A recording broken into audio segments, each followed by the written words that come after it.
Hi friend, దోస్తులందరికి నమస్తే. ఒకసారి మా దోస్తుగాడేమో నీకు ఇల్లు ఉందారా అని అడిగిండు. అడిగితే నా సంగతి పక్కన పెట్టి కానీ నీకుందా అని అడిగిన. అడిగితే మా తాత కట్టించిన ఇల్లు ఉందిరా, అది మా అయ్యకి ఇచ్చిండు. మా అయ్య తీసుకొచ్చి నాకు ఇచ్చిండు. పెద్ద బంగ్లా ఉంది, పొలం ఉంది, ఇంకేం కావాలరా అన్నాడు.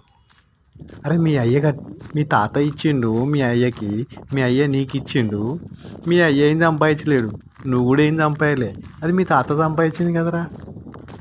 నీకు నీకంటూ సొంతం ఏమైనా ఉందా అని అడిగిన. అడిగితే వాడేమన్నాడు తెలుసా, ఒరే అవురా, ఇదేదో ఐడియా బాగానే ఉంది, నాకంటూ సొంతం ఏం లేదు. అరే నాకు ఏదన్నా ప్లాట్ ఉంటే చూపిరా, నాదని సొంతంగా చెప్పుకుంటావా నేను అని నన్ను అడిగిండు. అడిగితే సరేరా, నీకు మంచి ప్లాట్ ఇప్పిస్తా అని చెప్పి మా వెంచర్లో మంచి ప్లాట్ ఇప్పించిన. ఫ్రెండ్స్, మీకు కూడా ఇన్వెస్ట్మెంట్ చేయాలనుకుంటే please contact me. Thank you friends.